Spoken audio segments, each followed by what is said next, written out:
After getting reincarnated in another world over some rumor from the internet, Shigeru becomes an almighty god after maxing out all his status. This story begins with Shigeru, who is ugly and mocked by everyone. One time, while boarding a train, a girl accused him of touching her even though he didn't. Because of his looks, they threw him out, and he was ordered by the court to pay a fine. He agreed, thinking it was easier than a long trial, but he thought wrong. As a result, he lost his job. After some years, the girl who accused him got arrested for false accusations. Because of the trauma, he couldn't live normally or approach people, so he became a shut-in. One night, while he was scrolling, he found a rumor about how to get to another world. He thought it was just a joke and laughed at it, but then he thought, why not? The condition was, at 2 a.m., face your computer north, open the window, raise both arms, and wait. When the time was 2 a.m., his computer got a notification that said, proceed to next screen to live a new life. Returning will cost half your life. He thought it was a virus, then clicked next. He saw his status and looks. He adjusted his look value to -155 and clicked next. He was given bonus points. He could get more if he wrote something on the special note. He started writing negative things like reducing earning, losing 10% HP if he touches a girl, and gaining 10,000 times experience. For doing that, he received 100 trillion points. While he was thinking about how to distribute them, time was up, his computer shut down, and he disappeared. When he opened his eyes, he was in another world. When he looked into a mirror, he was shocked, and there seemed to be others who had been reincarnated with him. He turned around and saw them in their underwear. One of the girls sneezed.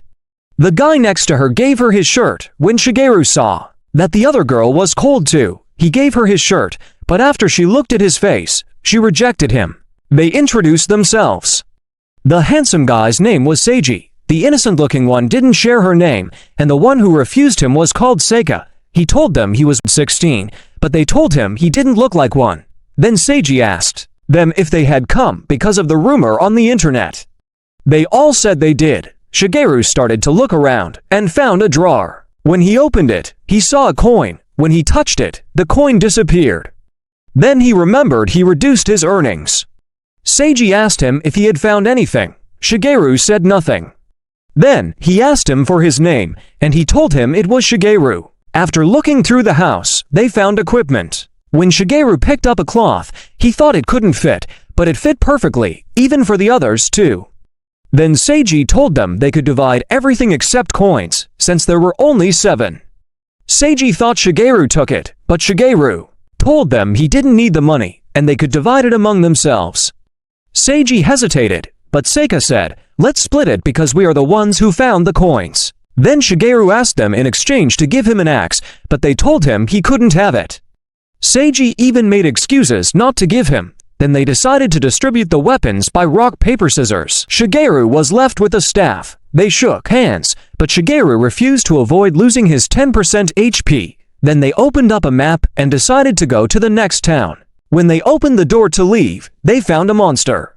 Seiji quickly killed it. When they looked outside, there were more monsters. Seiji told Seika to string her bow and support, and Shigeru to protect her, and went to battle the monsters. They were defeating the monsters easily, but Seika couldn't string her bow. A monster attacked Shigeru from behind. When he tried to attack, it didn't deal any damage to the monster. Shigeru was shocked, but then remembered he didn't distribute his points because time was up. Then he killed the monster, and a status window appeared. He was level 31. He was shocked but realized his experience was 10,000 times. Then the others leveled up too. They put their points on strength and stamina, but Shigeru put trillion points in each. After he did that, some light appeared above him, and his status window malfunctioned, and his class changed to Almighty God. Then he saw a monster attacking him, but it did no damage. Curious about his strength, he flicked the monster in the head and sent it flying, creating a strong wind. Then he saw Seika still struggling with the string, while the others were killing the monsters. She started crying, and Shigeru couldn't watch anymore. He went to help her. She agreed and gave him the bow. He remembered a video he watched when he was a shut-in and strung her bow. As thanks, she gave him an arrow to take a shot. Then, he used a skill called Ultimate Strike and shot the arrow, but it was sent high. When Shigeru thought his accuracy was low, the arrow created a magic circle in the sky above the monsters. Then a golden dragon came out and killed all the monsters, shocking everyone. When Seika asked him, he answered her that he was in the archery club. Then another monster came, and Seiji asked Seika to assist them. She excitedly started firing arrows, but they all just flew away, not hitting any monsters. She got depressed. When she ran out of arrows, then Shigeru created new ones and gave her, but it was pointless. She just fired them away. Then they finished all the monsters and went to the next town. They got hungry and started looking for food. Suddenly, they found hamburgers. They were confused about how hamburgers were in another world, but they went in. Shigeru turned and went another way. He got hungry and sat to rest. Then a cat showed up. He was about to pet her, but stopped and thought, "Is she a female?" Then suddenly, Seika came out of nowhere and scared him. He fell into the water and got wet. When he was drying his clothes, Seika took out a big hamburger and gave it to him for helping her string her bow and the arrows. When he was taking it, he accidentally touched her. He felt pain, and his HP started to decrease. He got 58 trillion damage, equal to the power to destroy a planet. But Seika started crying, saying, "I brought it to you, but you threw it away." He apologized and told her he would eat it. She refused and gave him another one, but he asked her, "Isn't that yours?" She replied, "I'm rich, I could get another." She accepted it, and while eating, he said to himself he would stay with her to pay her back for this.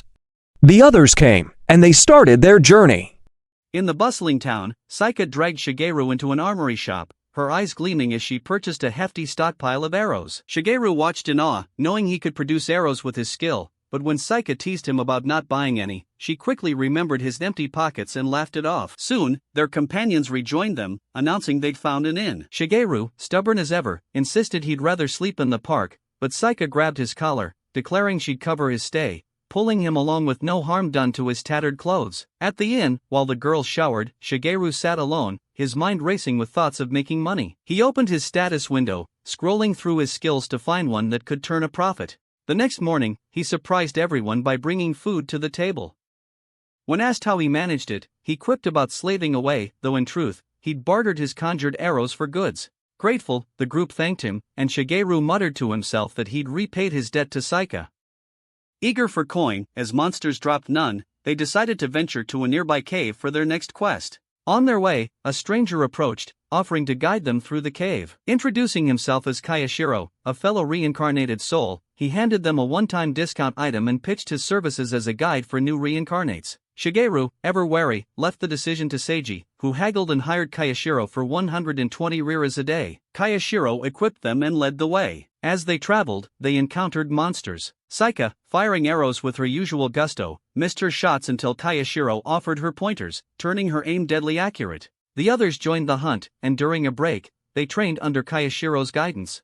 He turned to Shigeru, asking if he'd join, but Shigeru dismissed his staff skill as useless. Kayashiro countered that its final ability was extraordinary, though Shigeru recalled a warning from his status window: using it against a giant orc would devastate a 200-kilometer radius, potentially wiping out everything from Saitama Prefecture to the Pacific Ocean. He'd cancelled it then, wary of its power. Kayashiro urged him to fight actively, warning he'd end up retired like himself. Curious, Shigeru asked why Kayashiro retired. The guide revealed he'd been part of a mercenary group but quit, unable to keep up, especially after his leader became a king with a level of 80 and an average stat of 160. Shigeru muttered that 3-digit stats were weak, but Kayashiro, misinterpreting, apologized for overwhelming him and encouraged perseverance. They reached the cave, an ancient ruin glowing with eerie beauty. Seika, trembling like a child, hesitated at the entrance but grew excited inside, only to revert to childish fear when Kayashiro warned her to stay alert. Seiji, intrigued, asked her real-world age. Stammering, Seika admitted she was 17, not 16, while Seiji revealed he was 30. They pressed deeper, battling monsters under Kayashiro's navigation until they reached a grand door. Seika, eager, rushed forward but froze when Kayashiro asked her level. At level 3, she was no match for the boss beyond, and terrified, she hid behind the others. Seiji suggested they call it a day, thanking Kayashiro, who praised his leadership and led them to a special event, a safe room impervious to monsters or magic, crafted by another reincarnate. Inside, Saika marveled at a table of snacks, but Shigeru's status window flashed a warning. The bottle Kayashiro offered contained sleeping gas. Shigeru, immune to it, muttered about the poison but stayed silent. Seiji declined the drink, wanting to return to town before sunset, and Shigeru muttered approval of his caution. Kayashiro, disappointed, suggested celebrating in the village instead. Seiji removed his helmet, apologizing for doubting Kayashiro's generosity. Kayashiro offered him the drink, and he accepted it. Seiji began to blame himself for suspecting such kindness, while Saika gleefully asked for seconds. Shigeru, wary of the gas's glow revealing his antidote magic, stalled with conversation, asking about their past lives. The group fell silent, shocked, and Saika called his name sadly. Shigeru apologized for his misstep, and Seiji shared his story. Fed up with school, he left home, started a successful company, but was misled by a salesman, Shigeru, it turned out, who advised him to relax. Following this, his company thrived, but an AI project led to its bankruptcy and his mental breakdown, prompting his arrival in this world with a vow not to fail again. He asked Shigeru's last name, but Shigeru lied, saying Sasaki.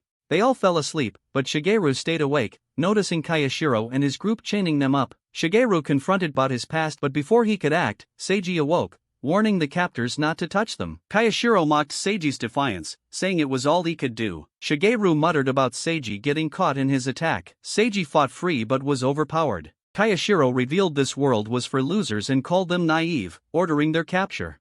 Shigeru leaped up, using his pig jump skill to crash into the enemies, urging Seiji to leave it to him. Seiji refused to abandon his friend, declaring he could defeat the gang with one hit. Kayashiro scoffed, ordering his men to take Shigeru first, but Shigeru's unharmed resilience stunned them. Kayashiro threatened Seiji to surrender, but Shigeru attacked, silencing him. Seiji, glowing with power, chanted an oath to protect his friends, a power fueled by anger. Kayashiro ignored his warning, attacking, but Shigeru shielded Seiji, urging him to show their strength. Seiji completed his chant, transforming into the indomitable hero Aldine, ready to face the foes. Kiyoshiro stood in shock as he witnessed Seiji's transformation.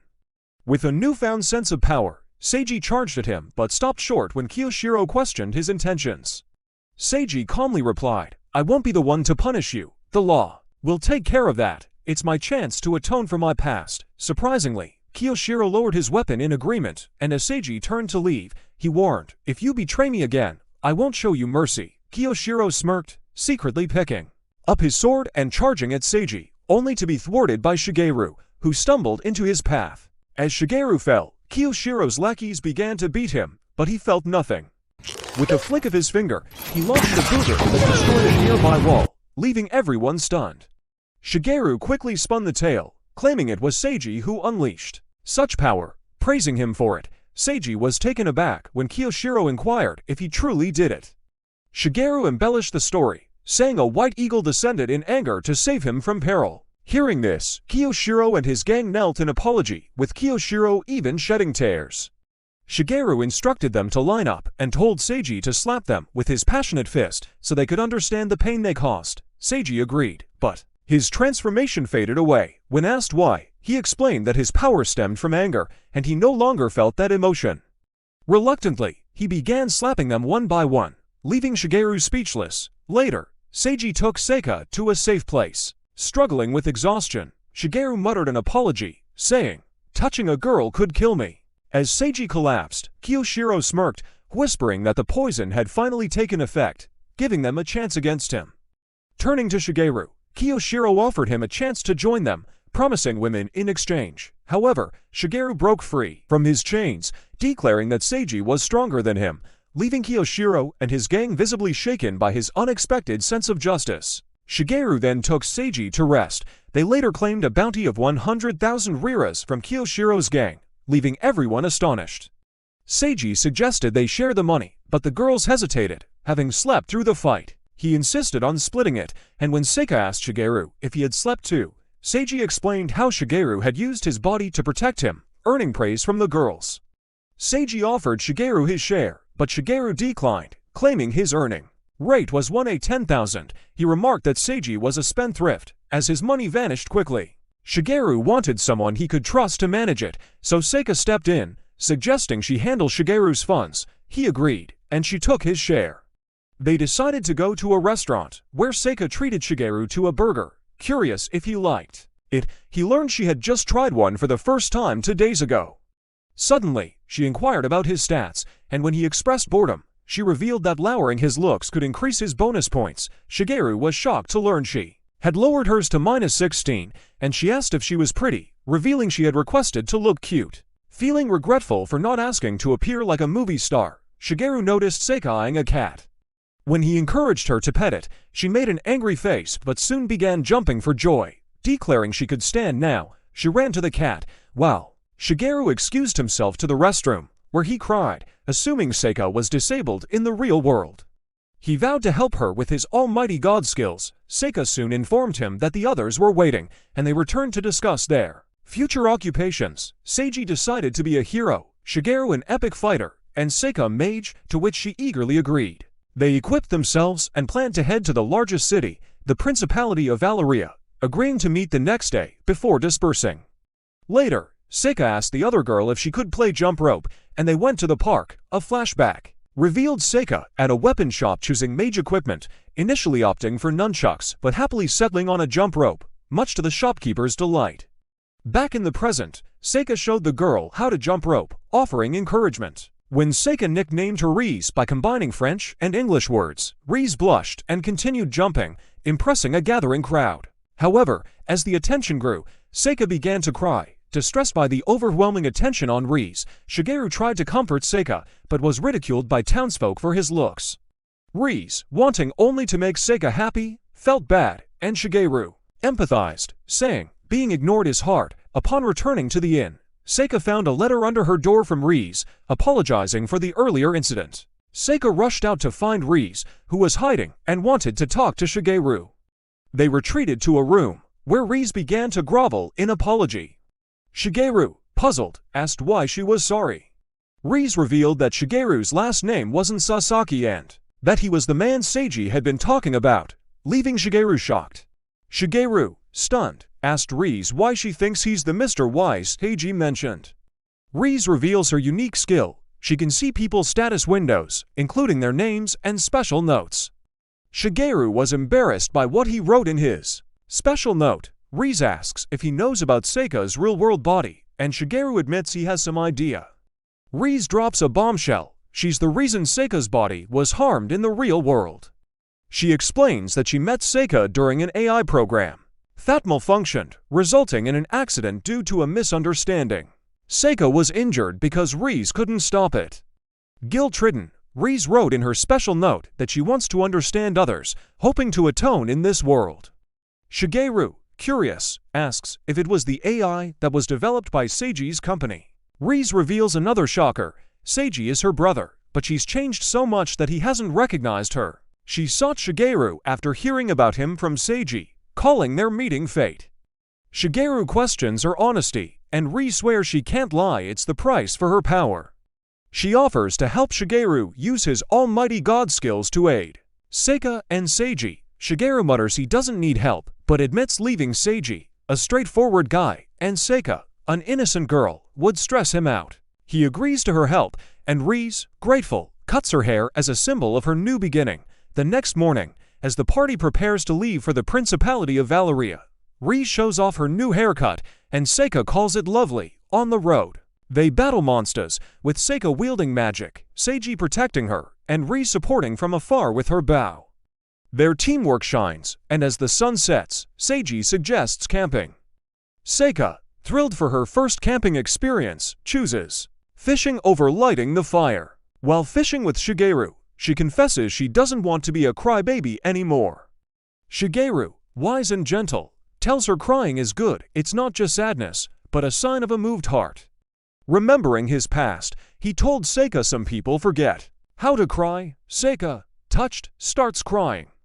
Rize joins them, asking if they caught any fish. When they admit they didn't, Rize expertly shoots fish with her bow and hands them to Seika to bring to Seiji. Alone with Shigeru, Rize praises him, saying Seika always smiles around him and that Seiji was right about his ability to bring joy. Shigeru, flustered, asks if she's over-complimenting, but Rize insists everything runs smoothly with him around.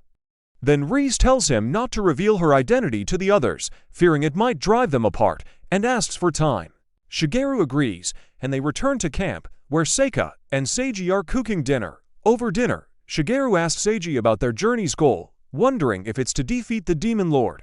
Seiji admits he's unsure, but says their current aim is to reach Valeria. Shigeru praises him, calling him it's expected from a former president, when a noise interrupts them. They find a wounded woman, Ria, who wakes from a nightmare about being chased by two men trying to kill her. In a flashback, we see her in the real world. Her boyfriend dumped her, her friends mocked her looks, and she wrote in her special note a vow to kill all pretty women. Back in the present, Ria wakes up and asks who they are, and tries to move, but the party urges her to rest. She glares at Seika with resentment. Seiji suggests moving her to the fire to warm up.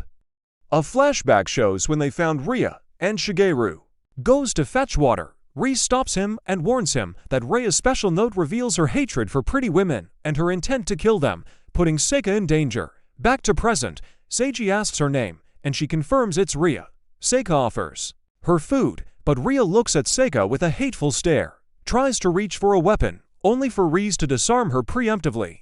Seiji asks why she's injured, and Ria explains her party was attacked, leaving her separated. Feeling sympathy, Seiji promises to protect her until they reach Valeria.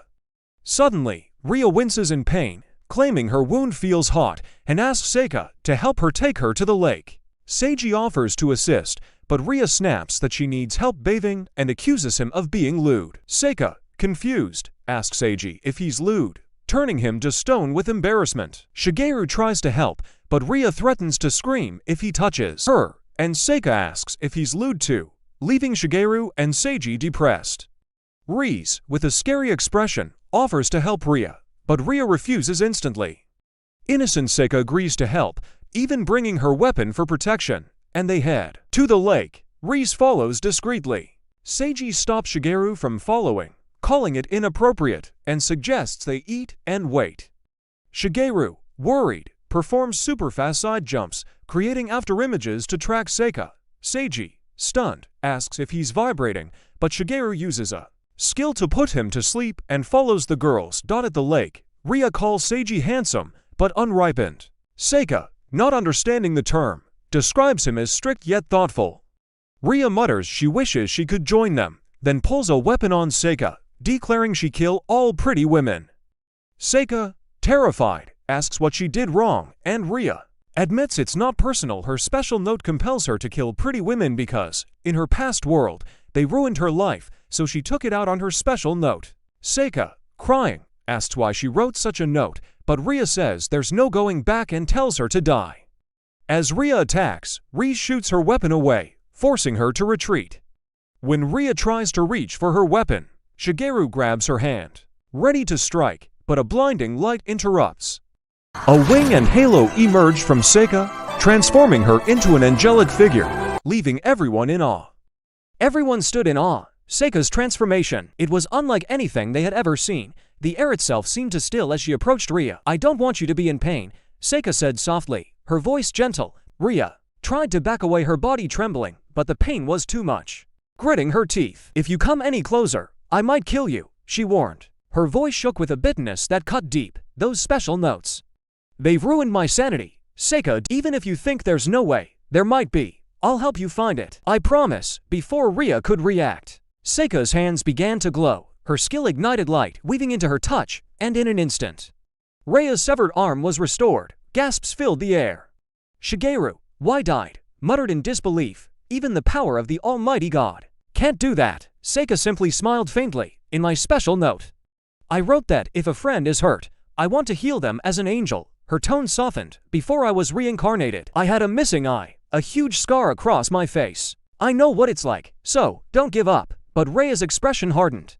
"I'm not your friend," and with that, she turned and ran. The transformation faded. Seika's knees buckled and she collapsed. In the forest, Ria's sword scraped against the dirt as she began to carve something into Thetri. Her hands trembled. Then, without warning, she turned the blade toward herself, but before the strike could land, Shigeru came running and stopped her. Ria glared at him. "Did you come to finish me off?" Shigeru's voice was firm but calm. "If I did, Seika would be sad. Instead, he offered something unexpected. I have a deal for you. You'll live, but lose your eyesight. Ria let out a humorless laugh. Too good to be true. Shigeru didn't smile. It's the highest skill of darkness, one that seals away one of the 5 senses. Her eyes widened. Who exactly are you? This seal, Shigeru continued, will only vanish if struck by a skill of light. Ria with suspicious eyes asked him, why are you going so far? To protect Seika? Shigeru looked away for a moment. At first, I planned to leave the party. But Seika, despite my ugliness, extended her hand to me. I'm just repaying my debt. A bitter smile touched Ria's lips. I'm jealous of her. I wish I had party members like that. She exhaled slowly. Fine, I'll accept your deal. Back at camp when Seika awoke, she blinked in confusion.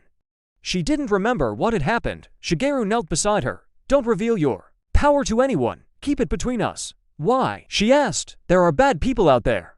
If they knew, they'd come for you, he said gravely.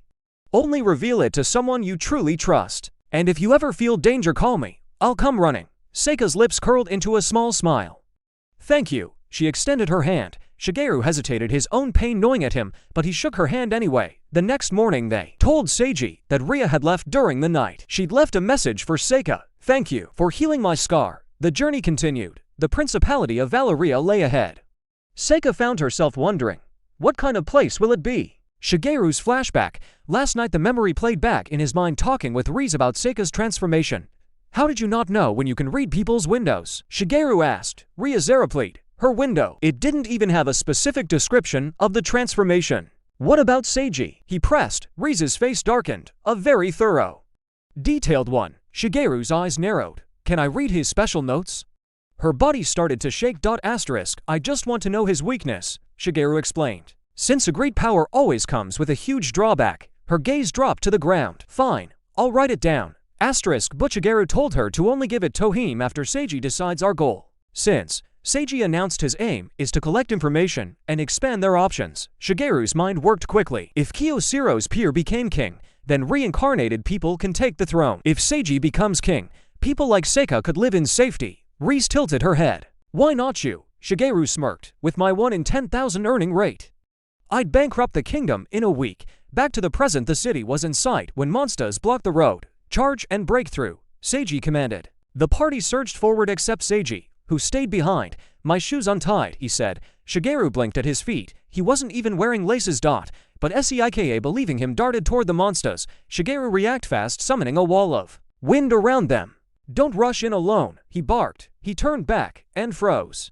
Seiji was screaming mid-transformation. Then, suddenly, he stopped, remembering that transformation would tear his expensive clothes. He quickly stripped them off, then resumed his dramatic screaming. The rest of the group climbed a nearby fortress. Monsters began scaling the walls, Riz and Seika cutting them down, while Shigeru's buffs kept them strong. For the others, Shigeru molded soldiers from mud to fight. Finally, Seiji completed his transformation and sprinted toward them. Riz's face twisted in disgust. Ooh, my brother's cringe is unbearable. Seika tilted her head. Who is that? I am a wandering hero, Aldean. Seiji declared heroically. Leave this to me. Shigeru and Riz remained unimpressed, but for Seika, this was her first time seeing Aldean in action. She was awestruck. Then a golem appeared. Aldean's strike bounced harmlessly off, thinking. Fast, he launched himself into the sky and came crashing down, crushing the swarm of monsters beneath him. After the battle on the way to the city, Seika started to tell Seiji about Aldean. Then sheest. Seiji, where were you earlier? Seiji scratched his head. Guess I got hit and passed out, but his eyes gleamed with mischief. Hey, what was his name again? Shigeru, watching the exchange, began to seriously rethink his plan of making Seiji king. The party finally arrived at the bustling city. Towering above everything stood a magnificent castle, and right beside it, a job center. As they gazed at it, Shigeru couldn't help but be reminded of his old, soul-crushing corporate job. Before anything else, they returned their pack animal to its owner. But the moment the man laid eyes on Shigeru, is this one yours too? He asked, gesturing at Shigeru like he was some sort of beast. Shigeru's glare at the man and the owner instantly paled. That's when Seika, ever the cheerful one, chimed in. Hey, Shigeru. I just found an animal that looks exactly like you. Shigeru's face twitched. So ugly, he muttered under his breath. As they toured the lively streets, Seika stumbled into a quaint toy shop, her eyes sparkling with curiosity. They later climbed to a high vantage point, where the whole city unfolded before them. But while the others admired the view, Shigeru's mind was elsewhere.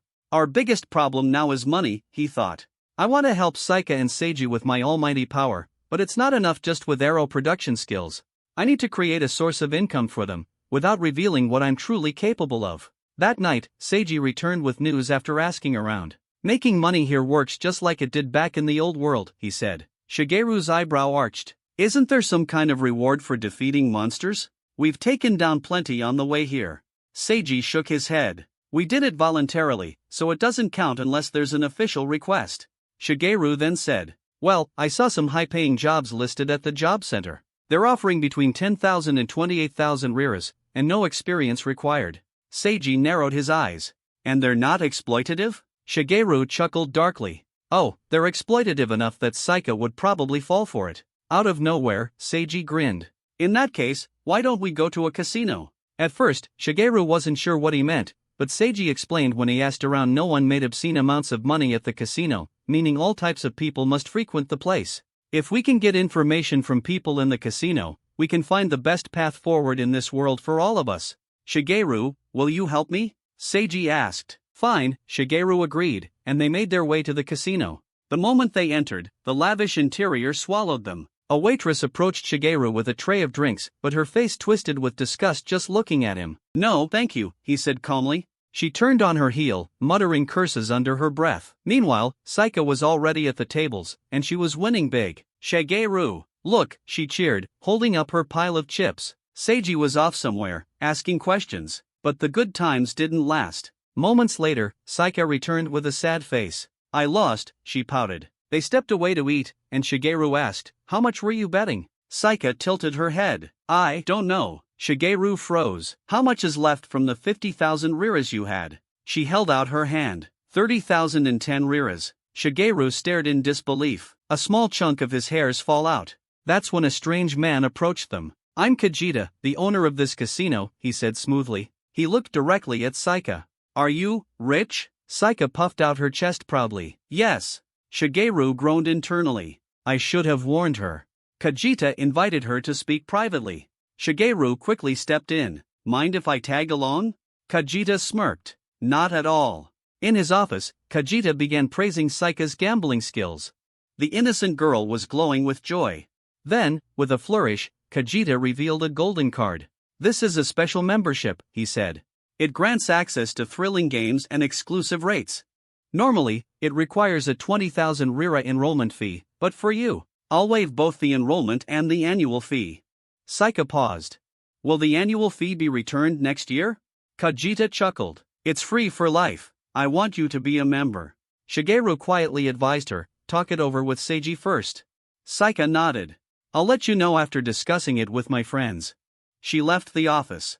As soon as she was gone, Riz appeared and told Shigeru, you're not a good match for him. His special note says, I won't be fooled anymore. I will destroy rich people. Back at the inn, they explained everything to Saika, warning her that Kajita was bad news. Even Shigeru, the Almighty One, called him dangerous. Seiji shared his findings. Those high-paying jobs Shigeru saw? They were all connected to the casino. Different contact names, same destination. And not a single applicant had ever been hired, except one, a detective's aide who reported gamblers on a spree. Then Riz revealed something she'd found behind the casino. When they unwrapped it, it was a human finger. The group concluded the casino was involved in something truly dark. Shockingly, Saika volunteered to investigate since the manager had shown interest in her. Seiji supported the idea, while Riz and Shigeru were speechless. Later that night, Shigeru and Riz met on the roof.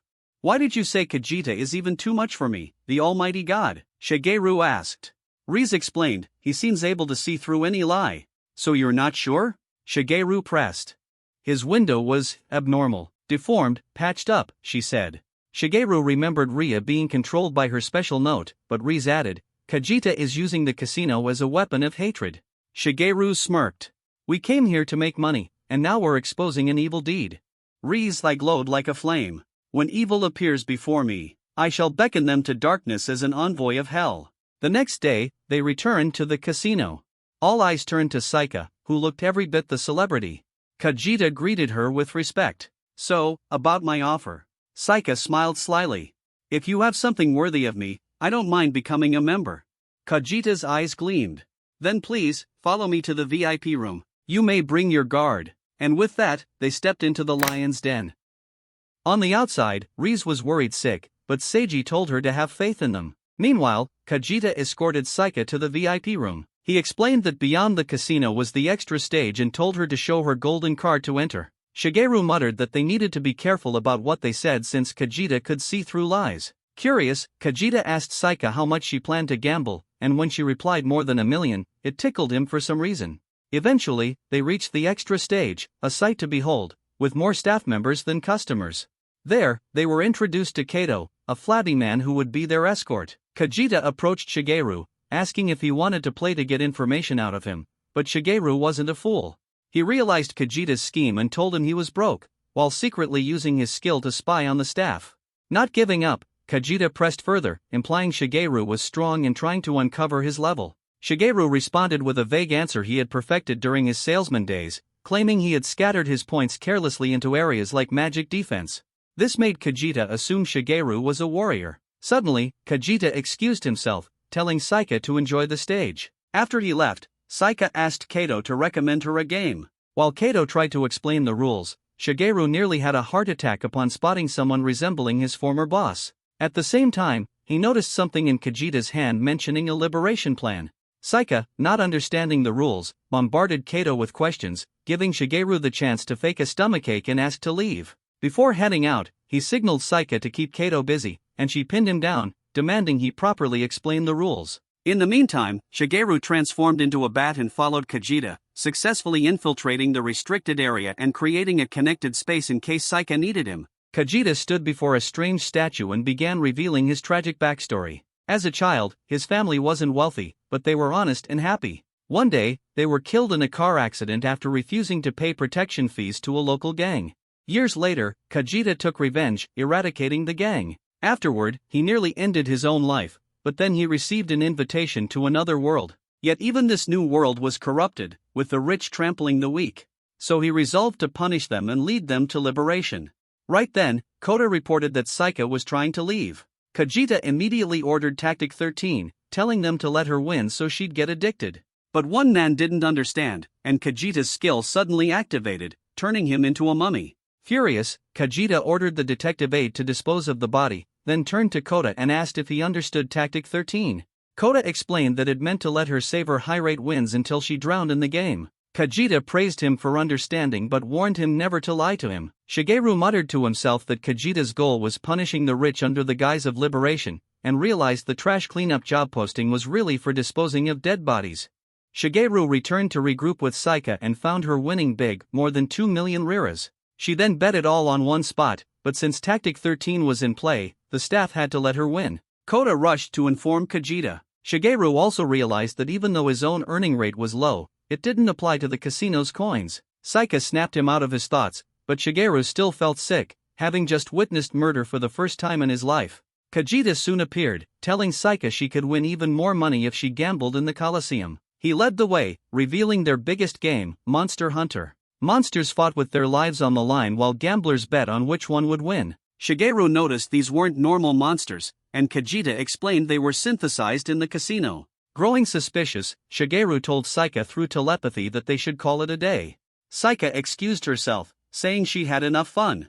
On their way out, Saika noticed Kato's bruises and healed him. Shocked, he asked why she helped him. Proudly, she said it was because she was a great mage.